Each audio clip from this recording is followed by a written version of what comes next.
Halo, kenalin, aku Ratna Dewi Pangestuti dari kelas Sosiologi 2019C Universitas Negeri Surabaya, NIM 071. The most important product if they effort is their own personality. Eric Fromm. Siapa sih yang gak kenal sama bapak filsuf satu ini? Pasti kalian sudah kenal kan ya? Ya, benar namanya adalah Bapak Eric Fromm. Nah, dia terkenal dengan konsep cinta yang biasanya disebut dengan seni untuk mencintai. Biasanya yang terkenal sih itu. Nah, di sini saya akan membahas mengenai video teori aksi dari konsep cinta menurut Eric Fromm ini sendiri. Sebelum saya membuktikan beberapa aksi ataupun kampanye nyata mengenai konsep cinta yang dijelaskan oleh Eric Fromm ini, saya akan menjelaskan kembali konsep ini. Yang perlu digarisbawahi mengenai konsep cinta menurut Eric Fromm ini yaitu cinta adalah standing in atau tegak di dalam dan bukan falling for atau jatuh untuk. Jadi kesimpulannya, cinta adalah kegiatan memberi dan bukan hanya soal menerima. Berdasarkan konsep tersebut, sebenarnya memunculkan beberapa pemikiran-pemikiran lain bagi para kaula muda yang menjalani cinta.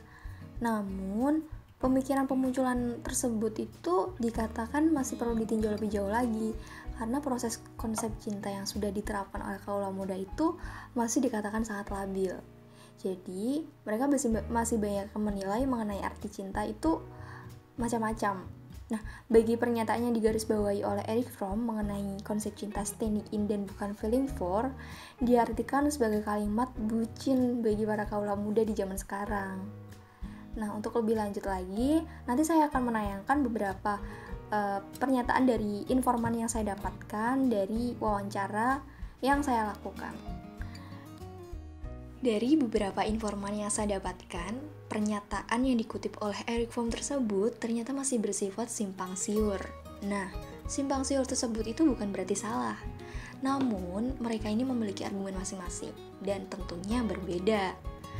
Nah, oleh sebab itu, mereka menyatakan kurang sesuai dengan argumen Eric Fromm yang berarti cinta itu harus memberi. Nah, tapi bagi mereka, menurut cinta itu bukan hanya saling memberi, tapi juga saling melengkapi. Dan hal tersebutlah yang bersifat impas. Nah, untuk mengetahuinya, mari kita lihat beberapa cuplikan video dari wawancara yang saya lakukan melalui Zoom meeting.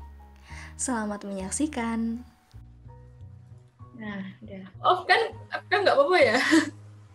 Nanti pas tak tanya on cam bentar aja gimana Saf? Nggak apa-apa, kelihatan no apamu wes, maksudnya nggak perlu muka, nggak apa-apa wes.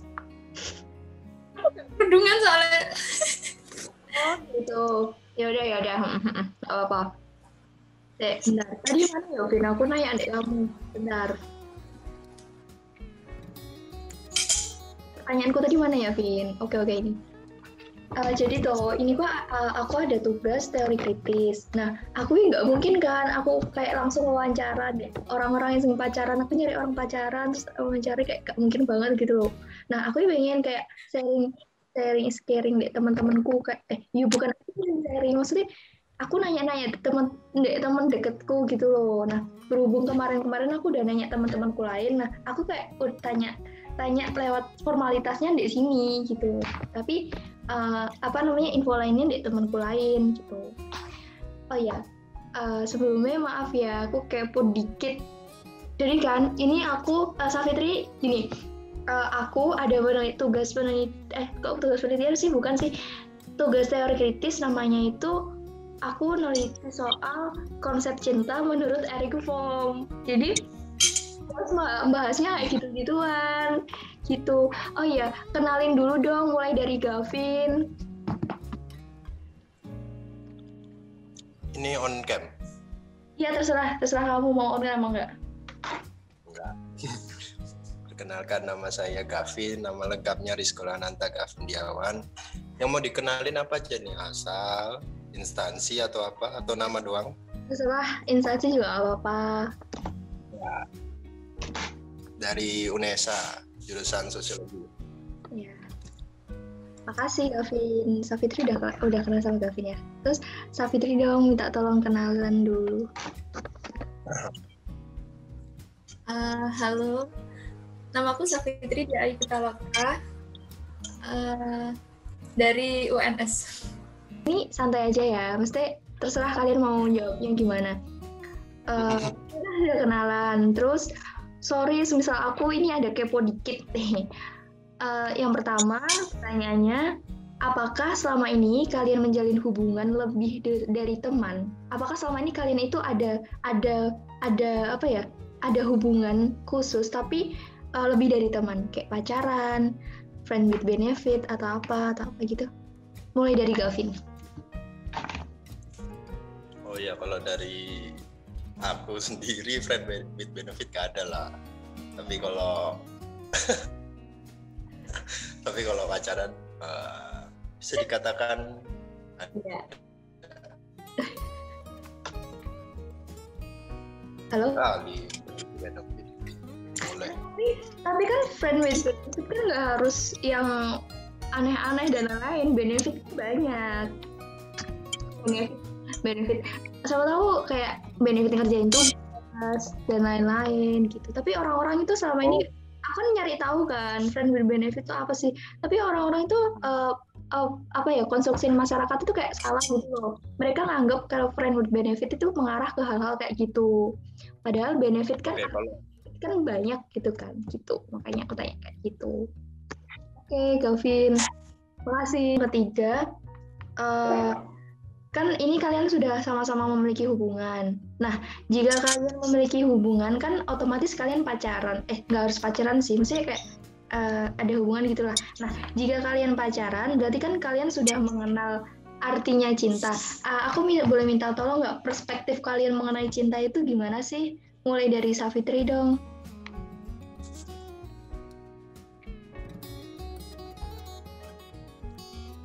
Saf. Halo, Savitri dengar nggak? Menurutku cinta itu di mana dua orang itu bisa saling menerima satu sama lain, baik menerima kekurangan dan kelebihan masing-masing.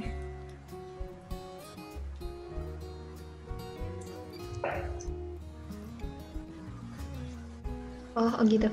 Mungkin Gavin bisa nambahin dari jawabannya siapa?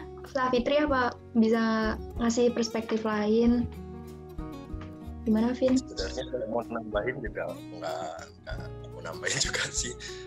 Kalau perspektif mengenai cinta itu dari aku sebenarnya nggak ada yang benar-benar detail itu sih. Kayak dari aku sendiri itu cinta seperti apa, karena aku ngelihat definisi kata cinta itu terlalu terlalu memantau biasa, jadi nggak perlu diperspektifkan dari aku sendiri.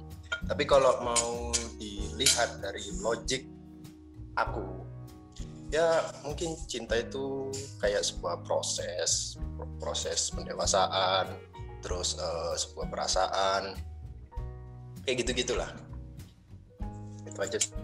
Terus aku mau tanya nih, menurut kalian gimana kalau seandainya salah satu dari kalian itu menunjukkan adanya tindakan? Nah, tindakan itu mengarah pada memberi. Jadi entah itu pokoknya intinya salah satu kalian itu nggak imbang gitu, nggak equals. Jadi kayak semisal nih A pacaran sama si B, tapi kalau dilihat-lihat itu yang paling, kalau sekarang bahasanya kan bucin, yang paling bucin itu si A. Nah, gimana sih kalian menanggapi kejadian kayak gitu? Semisal kalian ada di posisi kalian saat ini gitu, entah itu dari pihaknya kalian atau dari pasangan kalian. Intinya nggak equals lah. Gimana dari Gavin deh? Itu gimana berarti pertanyaannya? Kalau misalnya yang bucin itu cuman sebelah tangan gitu dah. Bener. Nah, iya bener, kayak gitu. Kalau misalnya cintanya masih dalam tahap proses, itu sih wajar-wajar aja, karena kalau misalnya udah berbicara tentang lebih dari cinta, yaitu sebuah hubungan, pasti ada suatu proses yang dinamakan mungkin kalau orang sekarang itu memperjuangkan ya. Jadi dan memperjuangkan itu kadang itu karena agak terlihat kayak ada yang menonjol gitu, mungkin yang A lebih menonjol, yang B lebih menonjol. Kalau memang masih dalam tahap proses itu sih wajar-wajar aja. Tapi kalau memang sudah terlalu lama dan ya kayak misalnya si A terus, itu bukan cinta, itu namanya hal bodoh aja sih. Belum ya. Oke. Berarti kesimpulannya dari jawabannya Gavin itu harus ada. Berarti itu namanya kalau nggak equals itu bisa jadi kayak pengorbanan, yang ngasih perjuangan, pengorbanan gitu-gituan ya, Vin. Okay. Bisa dibilang seperti itu. Ini aku sambil makan nggak apa-apa ya? Iya, nggak apa-apa, santai. Safitri gimana? Gimana, Saf?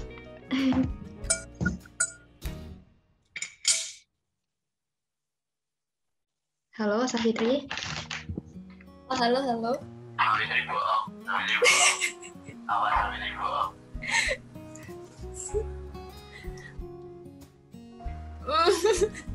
Jadi maksud pertanyaan gimana, Dora?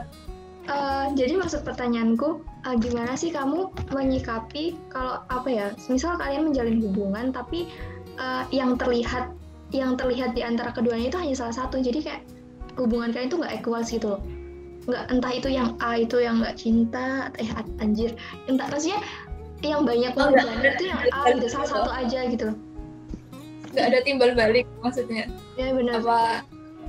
Entah itu ada timbal balik atau enggak, yang jelas pada saat itu hubungan kalian tuh nggak equal, jadi kayak lebih kebanyakan yang A aja yang berkorban, kayak yang memberi yang kayak gitu-gituan pokoknya. Istilahnya yang bucin salah satu lah. Nah bangun, dan gitu. Sorry ya, belibet. Menurutku kalau cuma salah satu aja tuh bukan, maksudnya yang mencinta itu cuma salah satu gitu loh. Jadi kayak bertepuk sebelah tangan.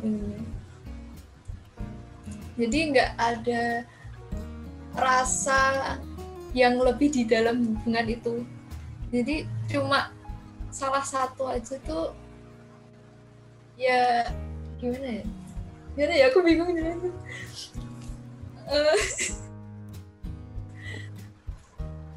Ya gimana ya,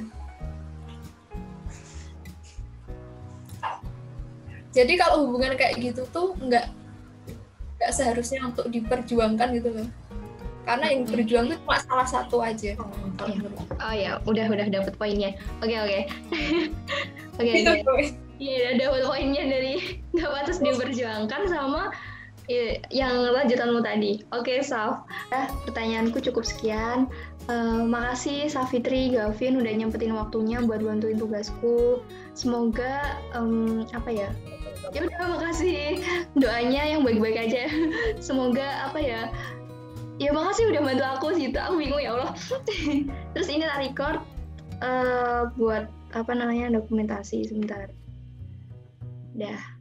Ya udah, makasih Gavin, Safitri, makasih banyak. Udah penutup. Oke, kalian makasih. Assalamualaikum.